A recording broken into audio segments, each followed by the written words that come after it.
Saudações, meus irmãos. 23 de outubro, Evangelho segundo escreveu Lucas, capítulo de número 4. Que a graça do Senhor esteja conosco para mais uma vez partilharmos da sua palavra. Jesus está cheio do Espírito Santo e Jesus volta para o Jordão. E quando ele volta para o Jordão, o Espírito Santo o conduz ao deserto, onde durante 40 dias ele esteve em jejum e oração, não comeu nada naqueles dias e teve fome. E é nessa altura em que ele tem fome que Satanás, o diabo, vai aparecer e dizer para ele: se tu és filho de Deus, transforme essas pedras em pães. Mas Jesus tem uma pronta resposta e está a dizer para Satanás, conforme Deuteronômio, que não só do pão vai viver o homem. Satanás não parou por aí, o levou para um lugar muito alto. Eu vou te dar tudo isso se você se prostrar e me adorar.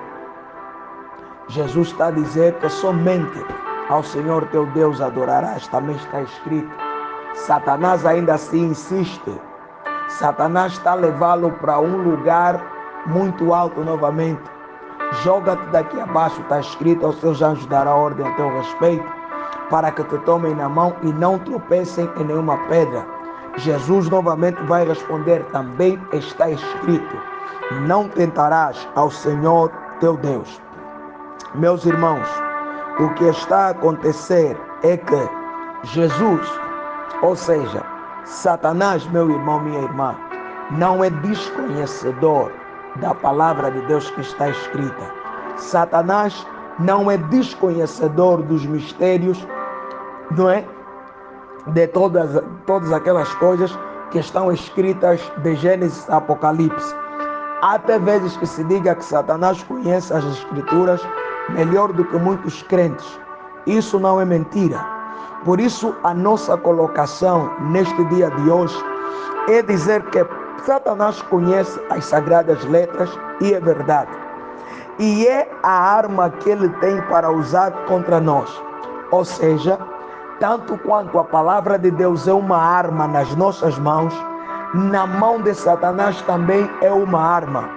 Quando nós lemos a palavra simplesmente e queremos olhar para aquilo que nos interessa e não temos interesse em prescrutar a palavra para saber dos seus mistérios, Satanás nos derruba e nos vence com alguma facilidade.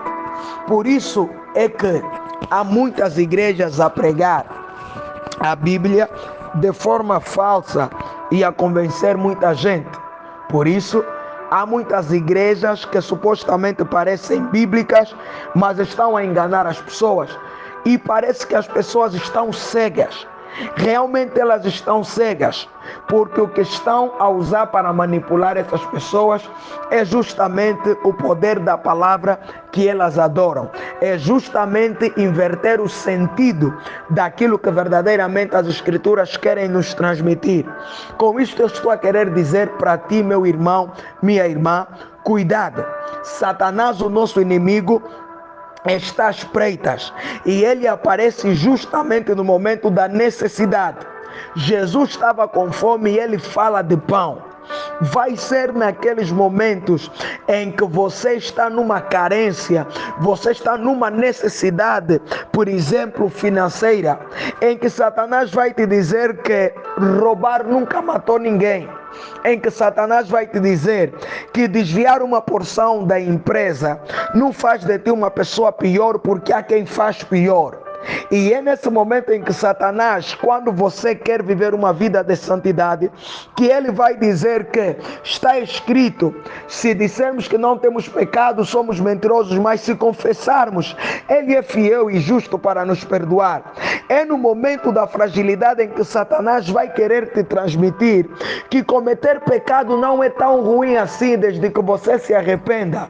Por isso é que estamos a ter crentes até que parece que fazem encomenda de perdão. Ou seja, antes dele cometer, ele já se prepara para pedir perdão por causa do pecado que vai cometer. Ele até já diz: Deus vai ter que me perdoar, mas vou fazer isso. Deus vai me perdoar, mas não tenho outra solução. Isto é mentira, isto é armadilha de Satanás. Há sempre uma solução, há sempre um jeito para aquele que tem fé. Porque quem tem fé dá um jeito, quem não tem, claro, sempre inventa uma desculpa. Que Deus te dê a capacidade para fugir daquilo que Satanás vai tentar contrariar a respeito do que está escrito. Que você viva de também está escrito.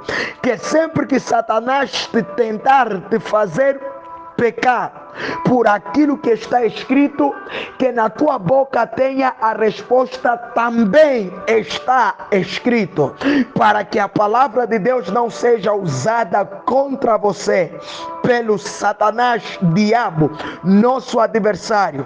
Você precisa dominar as sagradas letras e em todo momento deixar que seja o Espírito Santo a te conduzir. Repara numa curiosidade. Versículo 13. Tendo terminado todas estas tentações, o diabo deixou até a ocasião oportuna. Diz assim a Nova Versão Internacional. Quer dizer que o diabo te tenta, mas não desiste. Ele te deixa por um momento para você pensar que ele foi e vacilar. Por isso Pedro escreveu que vigiem, sejam sóbrios, porque Satanás, o vosso adversário, anda em derredor, rugindo como leão, buscando a quem possa tragar. Não se distraia. Se você venceu uma tentação agora, é motivo para você redobrar a segurança e redobrar a vigilância, porque se você venceu agora, quer dizer que o teu inimigo vai se revestir para vir com mais raiva e mais força. O que acontece? Quando um demônio é expulso, ele se prepara para voltar mais carregado. Se não te encontrar limpo, se não te encontrar protegido, certamente ele vai te derrubar. Então que em todo tempo a graça do Senhor te alcance, para você permanecer vigilante, para a glória do nome do Senhor Jesus. Olha versículo 23 está a dizer, Jesus está a dizer, Nova Versão Internacional: é claro que vocês me citarão este provérbio: médico, cura-te a ti mesmo, faz aqui em tua terra o que ouvimos que fizeste em Cafarnaum. Mas Jesus está a dizer que em sua própria terra, em sua própria pátria, o profeta não tem honra. Por quê? Era Jesus que quis dizer isso? Era a vontade de Jesus dizer isso? Não. Jesus está a dizer isso por quê? É só você reparar que quando Jesus fazia sinais em Jerusalém, as pessoas diziam: mas esse não é filho de José? Sua mãe não é Maria? Não estão ali os seus irmãos? Ou seja, quando as pessoas conhecem as histórias das nossas origens, muitas vezes tendem a duvidar a respeito da magnitude com que Deus nos venha a usar. Por isso é que o nosso Senhor Jesus está a dizer que o profeta não tem honra na sua própria pátria. Por quê? Porque normalmente aqueles que não conhecem o nosso passado parecem terem mais tendências a não duvidar, porque aqueles que conhecem querem questionar e até mesmo duvidar por causa das nossas origens. Mas graças a Deus que, duvidando eles ou não, Deus vai se manifestar na nossa vida e o Espírito Santo será glorificado. Há uma necessidade que eu proceda à leitura a partir do versículo 25. Presta atenção. Nova Versão Internacional. Asseguro a vocês que havia muitas viúvas em Israel no tempo de Elias, quando o céu foi fechado por 3 anos e houve uma grande fome em toda a terra. Contudo, Elias não foi enviado a nenhuma delas, senão a uma viúva de Sarepta. Também houve muitos leprosos. Contudo, Eliseu não foi enviado senão a Naamã. Por quê? Porque Jesus está a dizer que aqueles que são da nossa pátria, aqueles que coabitam conosco, nos viram a nascer e a crescer, têm tanta resistência a respeito do que Deus vai fazer, que aqueles de fora é que melhor aproveitam as oportunidades. Aqueles de fora, por causa da fé, é que melhor aproveitam os milagres. Aconteceu com Elias e a viúva, e com Eliseu e Naamã. Em Israel tinha muitos leprosos. Por que Naamã que foi curado, se não pertencia a Israel? Por causa da incredulidade. Em Israel havia incredulidade muita. Por isso é que Jesus não fez lá muitos milagres, mas ali onde havia fé, havia saúde espiritual, havia esperança, o nosso Senhor se manifestou. Meu irmão, se prepara que isso vai acontecer contigo também. Quem estiver próximo de ti e não reconhecer a glória do Senhor que está na tua vida, vai ter que te ver a agir em outros lugares e alcançar outras pessoas que creem naquilo que Deus plantou em você. Não é para lhes dar inveja, não é para nos vingarmos de nada, é simplesmente para saber que o que Deus vai fazer em nós não depende do quanto as pessoas creem, depende do que Deus escreveu e do quanto nós cremos que Ele pode fazer coisas grandes e extraordinárias na nossa vida. Por causa disso ficaram com raiva, levaram Jesus para lhe matar, mas não era a hora. Por isso, meu irmão, não importa o quanto tentarem te prejudicar, não importa o quanto tentarem te fazer mal, você depende de um tempo profético e você vai viver debaixo do cumprimento deste tempo. Versículo 38. Estando ele em pé junto dela, inclinou-se e repreendeu a febre que a deixou. Ela se levantou imediatamente e passou a servi-los. A sogra de Pedro estava mal, estava moribunda, mal conseguia andar ou se levantar. Então logo Jesus lhe curou, ela não ficou parada, ela logo começou a trabalhar. É isso que a graça de Deus faz conosco. Quando há uma enfermidade que nos acomete, quando há uma necessidade que nos limita, quando há um problema que nos aprisiona, a partir do momento em que o Espírito Santo age, não é para ficarmos parados, é para nós trabalharmos. Jesus faz milagre na nossa vida, não é para fazer nascer inveja no coração das pessoas que estavam contra nós, é para nós trabalharmos. Deus nos tira da condição de moribundagem para nos fazer trabalhar. Porque repare, a sogra de Pedro podia tentar ainda recuperar as forças, descansar mais um bocadinho. Não, se estava incomodada, já descansou demais. Agora o tempo é para testemunho, o tempo é para trabalho. Que a graça do Senhor venha na tua vida, meu irmão e minha irmã, e que se manifeste nessa tua necessidade.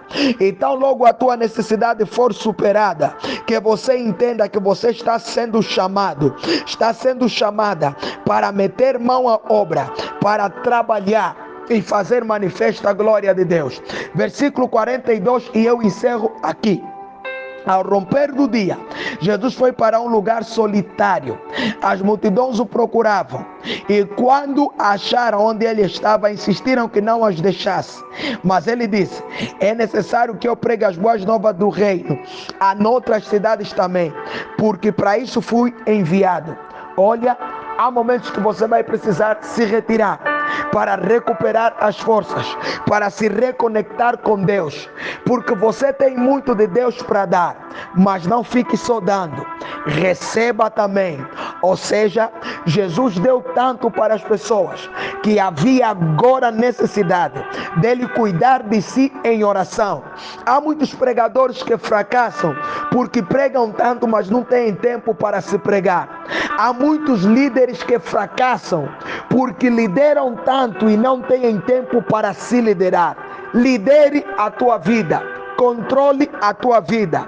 Preste atenção aos processos que Deus está a conduzir na tua vida. Só assim você vai perceber o horizonte para o qual Deus quer te levar. Porque quem não se retira em solidão para reflexão, não percebe a projeção para a qual Deus lhe encaminha. Fica limitado só num determinado lugar. Mas o teu chamado, meu irmão, a tua chamada, meu irmão, minha irmã e meu irmão, não é um chamado para ficar congelado, não é um chamado para ficar preso só numa determinada visão. A visão é para expandir, a visão é para alcançar a muitos. A visão é essa: ide por todo o mundo e pregai o evangelho. Não é só para ganhar tua família, é para ganhar teus vizinhos também. Não é só para ganhar teus vizinhos, é para ganhar teus colegas de trabalho também. Não é só para ganhar teus colegas de trabalho, trabalho, é para ganhar os teus amigos e contactos online, é para ganhar todos quanto o Espírito Santo te dê, e todos que venham a ti. De maneira nenhuma você vai lançar fora, porque o Espírito Santo vai te capacitar para cuidar de cada um deles. Que Deus te abençoe e abra os teus olhos para se manter firme e não cair em tentação, para se manter firme, pregar para os outros e se pregar, liderar os outros e liderar, abençoar os outros e se abençoar. Que Deus te conduza e te guarde, em o nome do Senhor Jesus. Amém.